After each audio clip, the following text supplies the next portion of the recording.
I thought turning 35 would be special, especially with Jessica by my side for the past 2 years. I had spent weeks planning the perfect evening, including a reservation at our favorite restaurant and a small velvet box hiding in my jacket pocket. Instead, I was staring at my phone, reading her text message over and over again. "X needs me. Do not wait up." I replied with one word: understood. But inside, I was anything but understanding. My birthday dinner was forgotten. My proposal plans ruined. Before I tell you what happened next, let me know where you are watching from, and hit that like and subscribe button. Trust me, you will want to stick around for what I did with her designer clothes collection. I met Jessica 2 years ago at an art gallery downtown. She stood out immediately with her striking beauty and confident demeanor. Wearing a black cocktail dress and studying a contemporary painting with genuine interest, she caught my attention from across the room. I approached her pretending to be fascinated by the same artwork, though truthfully I could not take my eyes off her. "What do you think the artist was trying to express here?" I asked, gesturing toward the abstract canvas. She turned to me with a smile that lit up her entire face. "Loneliness, perhaps? Or maybe just a really bad day with too much blue paint." Her unexpected humor broke the ice perfectly. We spent the next 2 hours wandering through the gallery discussing art life and everything in between. Jessica worked in media relations for a luxury brand, which explained her impeccable taste in fashion. By the end of the night, we had exchanged numbers and planned our first official date. The following weeks were filled with romantic dinners, long walks through the park, and conversations that lasted until sunrise. Jessica was vivacious, intelligent, and passionate about everything she did. I found myself falling for her faster than I had anticipated. 6 months into our relationship, when her lease was up for renewal, I suggested she move in with me. "Are you sure about this?" she asked, her eyes searching mine for any hint of hesitation. "Absolutely," I assured her. As a successful software engineer with a spacious apartment in one of the best neighborhoods in the city, I was financially stable and ready for the commitment. The day Jessica moved in marked what I thought was the beginning of our future together. Her belongings arrived in multiple boxes and suitcases, most of them filled with designer clothes, shoes, and accessories. The walk-in closet in my master bedroom quickly transformed into a boutique-worthy display of luxury brands Gucci, Prada, Chanel, Louis Vuitton. Jessica beamed with pride as she arranged her collection. "These must have cost a fortune," I remarked, examining a handbag that probably cost more than my monthly mortgage payment. "I work hard and save up," she explained with a casual shrug. "Everyone has their indulgences. This is mine." The first few months of living together were blissful. We fell into a comfortable routine, cooking dinner together on weeknights, exploring new restaurants on weekends, and planning getaway trips for long weekends. Jessica brought warmth and energy into my previously bachelor lifestyle. My apartment felt like a home for the first time. However, as time passed, subtle changes began to appear in our relationship. Jessica would occasionally mention her ex-boyfriend Patrick. At first, it was casual references dropped into conversations about her past, but soon his name started appearing more frequently. "Patrick texted me today," she would say casually while we were having dinner. "He just wanted to catch up." "You still talk to your ex?" I asked, trying to keep my tone neutral. "We ended on good terms and stayed friends," she explained. "It is not a big deal." I wanted to be the understanding, secure boyfriend who did not get jealous over past relationships, so I nodded and changed the subject. But the mentions of Patrick continued, and I could not help but notice how Jessica would light up slightly when talking about him. Other concerning behaviors began to emerge. Jessica started canceling plans with my family at the last minute, citing work emergencies or sudden migraines. She would sometimes disappear for hours without explanation, returning with vague accounts of meeting friends or running errands. Most noticeably, she became extremely protective of her phone, taking it with her everywhere and quickly turning it face down whenever I entered the room. Despite these red flags, I convinced myself that everything was fine. Jessica still seemed loving and affectionate with me, and I wanted to believe in our relationship. As my 35th birthday approached, I saw it as the perfect opportunity to strengthen our bond and take the next step forward. I spent weeks planning the perfect birthday celebration. I made reservations at Maison Laurent, an upscale French restaurant where we had our first anniversary dinner. I visited multiple jewelry stores before finding the ideal engagement ring, a princess-cut diamond set in white gold that I knew would complement Jessica's elegant style. I rehearsed my proposal speech countless times, imagining the look of joy on her face when I would finally ask her to be my wife. The morning of my birthday started promisingly. I woke up to Jessica kissing my cheek and presenting me with a small, elegantly wrapped package. "Happy birthday, handsome," she said, watching eagerly as I unwrapped the gift to find an expensive Swiss watch with a sleek black leather band. "This is incredible," I said, genuinely touched by the thoughtful present. "Thank you." "Only the best for my man," she replied, snuggling against me. "I cannot wait for our special dinner tonight." We enjoyed a leisurely breakfast together, discussing our plans for the day. Jessica had to go into the office for a few hours, but promised to be home by 5 to prepare for our 7 o'clock reservation. "I will wear that blue dress you love," she said with a wink as she headed out the door. "Tonight will be unforgettable." I could not help but smile, thinking how right she was, though not for the reasons she imagined. The engagement ring was securely tucked in my office desk drawer, waiting for the perfect moment. I spent the morning responding to birthday messages from friends and family, my mind constantly drifting to thoughts of the evening ahead. Around 2 in the afternoon, I decided to leave work early to prepare for the big night. I stopped by a florist to pick up a bouquet of roses and purchased a bottle of Jessica's favorite champagne to enjoy before dinner. When I arrived home, I was surprised to find Jessica's car already in the parking garage. She was not supposed to be back for another hour at least. As I entered our apartment, I could hear her voice coming from the bedroom. She was speaking in hushed, urgent tones. "I cannot do this right now," I heard her say. "Not today of all days." I stood frozen in the hallway, not wanting to eavesdrop but unable to move away. "You know how much I care about you," Jessica continued, her voice strained. "But this is impossible. He is expecting us to have a special night." My heart began to pound as I realized she must be talking to someone about me. There was a long pause as she listened to whoever was on the other end of the call. "Fine," she finally said with a sigh of resignation. "I will be there, just give me time." The call ended, and I quickly retreated to the living room, pretending to have just arrived. Jessica emerged from the bedroom moments later, visibly startled to see me. "Quentin, you are home early," she said, forcing a smile that did not reach her eyes. "Thought I would surprise you," I replied, studying her face carefully. "Everything okay? You seem stressed." "Just work drama," she said dismissively. "The Johnson account is having issues with their campaign launch." I nodded, pretending to believe her. "Still on for tonight?" "Of course. Would not miss it for the world," she assured me. But I caught the flicker of uncertainty in her expression. Jessica disappeared into the bathroom, presumably to get ready for our evening. I sat on the couch, the bouquet of roses still in my hand, trying to make sense of the conversation I had overheard. Part of me wanted to confront her immediately, while another part desperately clung to the hope that I had misinterpreted the situation. 20 minutes later, Jessica emerged from the bedroom, dressed not in the blue dress she had promised to wear, but in a sleek black outfit I had never seen before. Her hair was perfectly styled, and she had applied more makeup than she typically wore for our dates. "You look nice," I commented, noticing she was wearing heels that were more suitable for a nightclub than a romantic dinner. "Different than what you mentioned this morning, though." "I changed my mind," she said, hurriedly checking her appearance in the hallway mirror. The blue dress needed dry cleaning. Just then her phone chimed with a text message. Jessica glanced at the screen, and her entire demeanor changed. She paled slightly, and her hands trembled as she typed a quick response. "Quentin," she began, her voice unnaturally high. "Something urgent just came up at work. The Johnson client is threatening to pull their account if we do not fix the campaign issues immediately." "On my birthday?" I asked incredulously. "Surely someone else can handle it." "I am the account lead," she insisted, already gathering her purse and keys. "I would not go if it was not absolutely necessary. We can still do a late dinner if I wrap this up quickly." Before I could respond, she was heading for the door.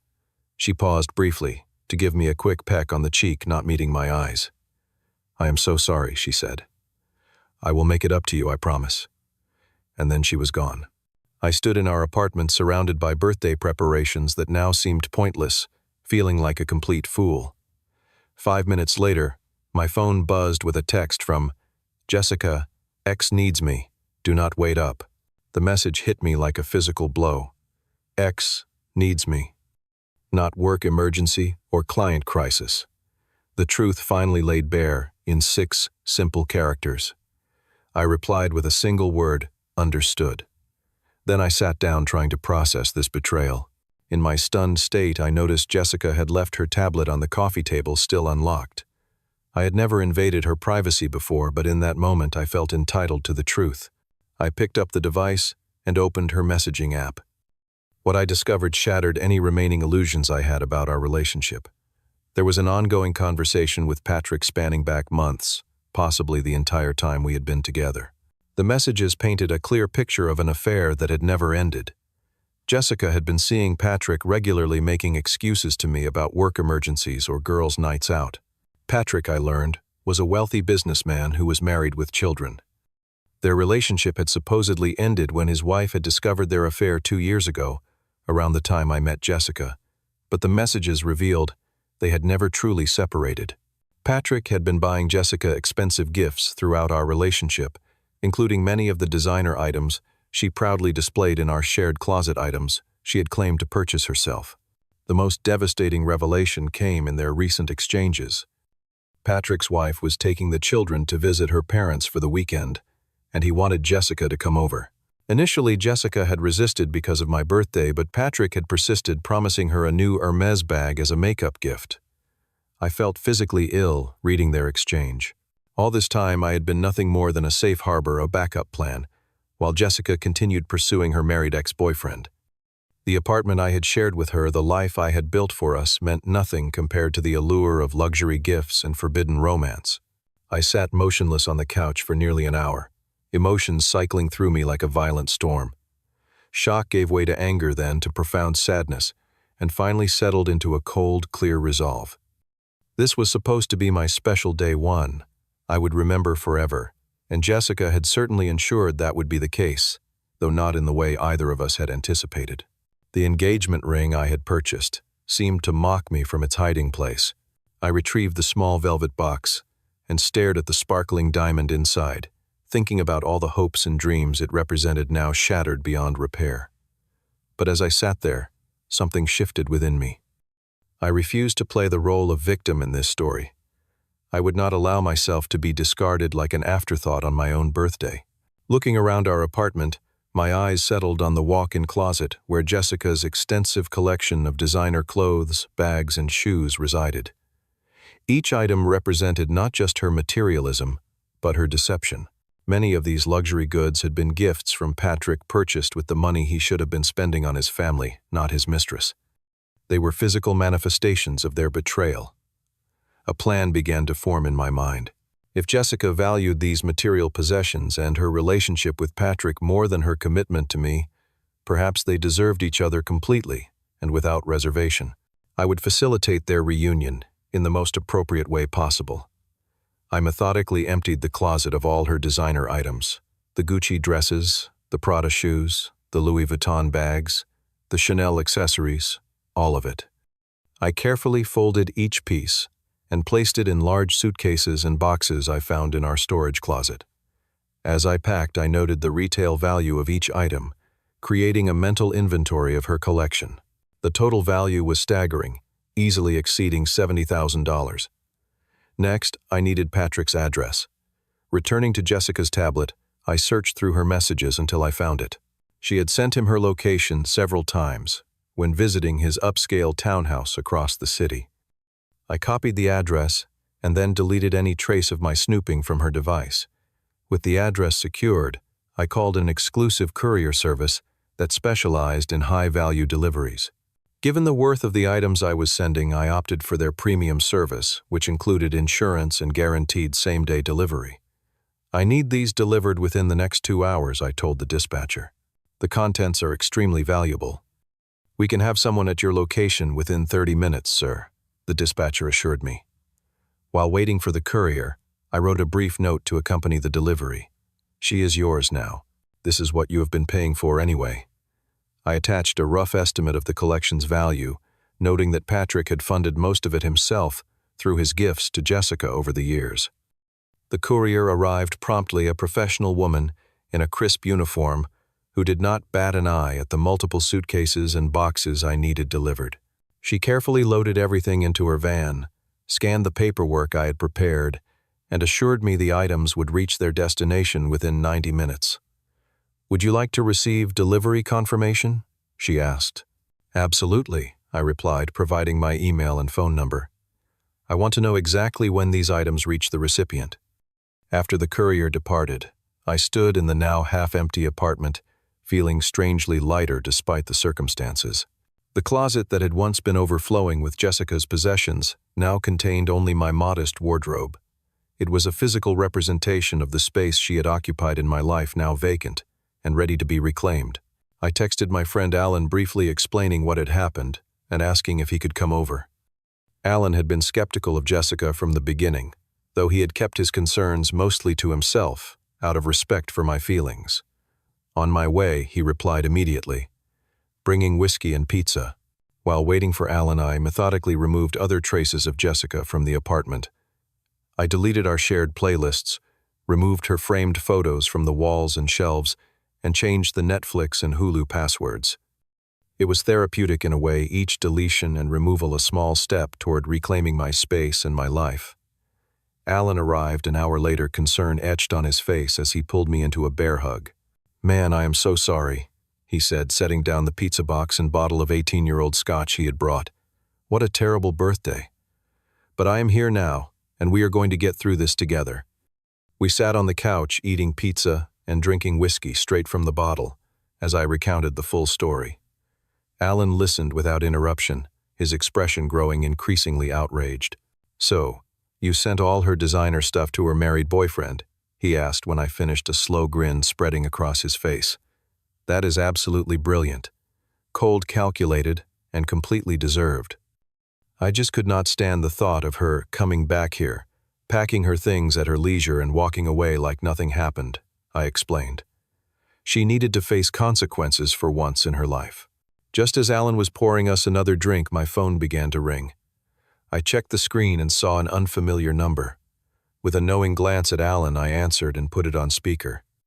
"What the hell did you do?" a male voice shouted loud enough that Alan could hear it clearly across the room. "Is this Patrick?" I asked calmly, though my heart was racing. "You know damn well who this is," he snapped. "There are 6 suitcases and 4 boxes of women's clothes sitting in my front hall, and Jessica is having a complete meltdown on my doorstep. My wife could have been home." In the background, I could hear Jessica sobbing hysterically. The sound should have moved me to sympathy, but strangely I felt nothing but a detached sense of justice being served. "I just returned what was rightfully yours," I replied coolly, "since you paid for most of it anyway." There was a moment of stunned silence before Patrick spoke again, his voice lower, but still seething with anger. "Look, I cannot have her here. My family could come home any minute." "What were you thinking?" "I was thinking that you two deserve each other," I said. "You stole my girlfriend on my birthday, the day I was planning to propose.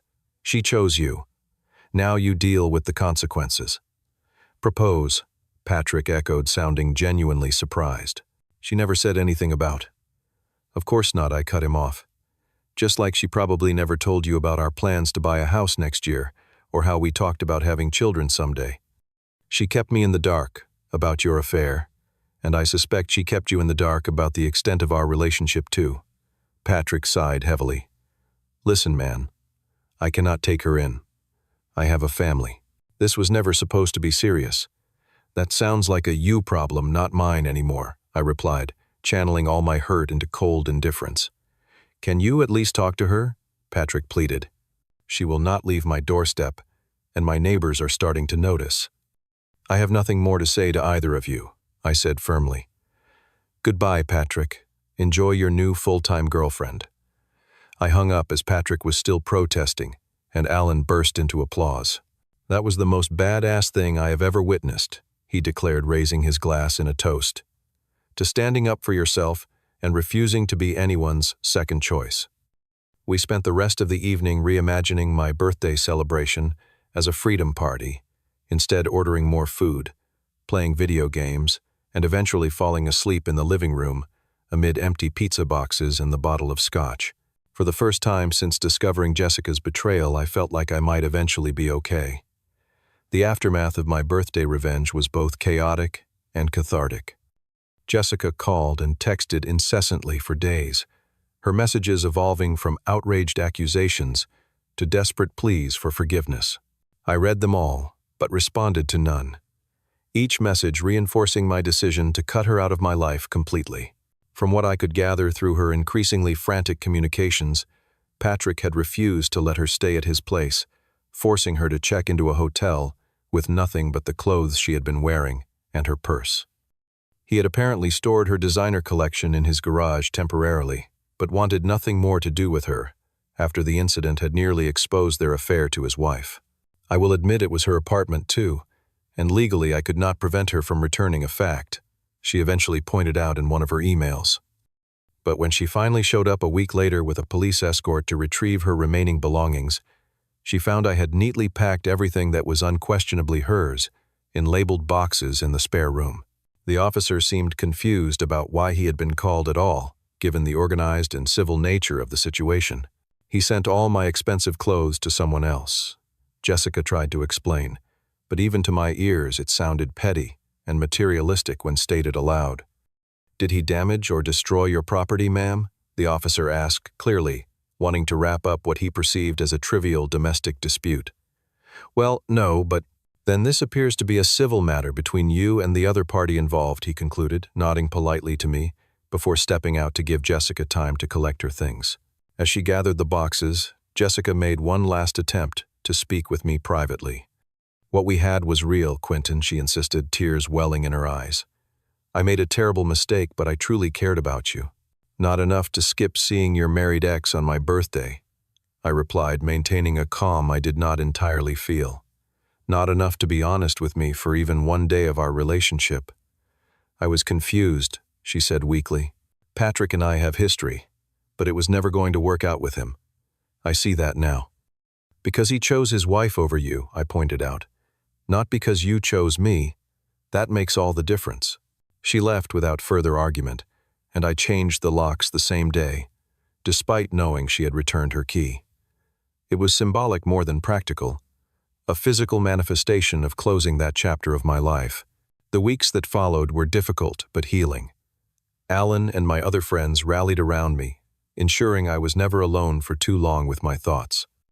I threw myself into work, taking on challenging projects that required my full concentration and earning recognition from management that led to a promotion I might have otherwise missed while distracted by relationship drama.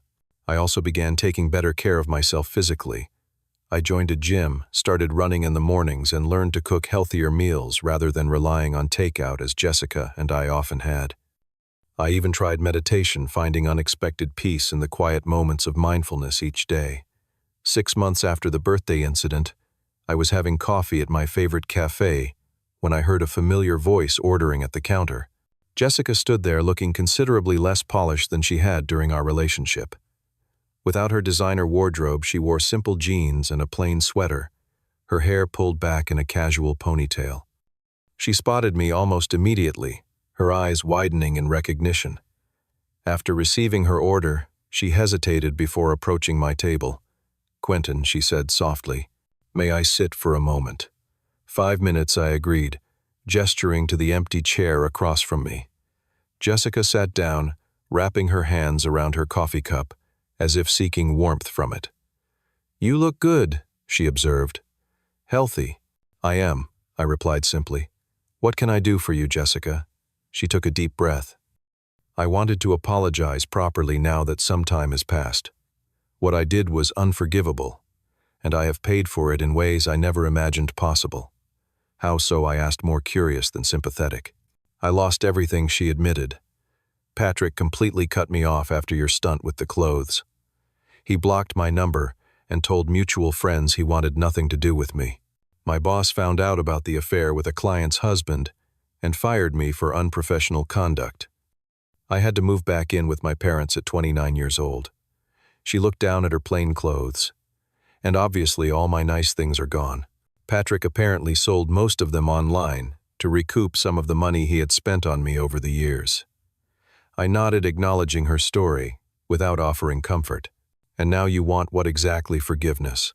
A second chance. I want to know if you ever think about the good times we had, she said quietly. If any part of you misses me at all. I considered her question carefully before responding. I have made peace with what happened, Jessica. I do not harbor anger toward you anymore, which is its own kind of freedom. But no, I do not miss what we had because it was never real to begin with.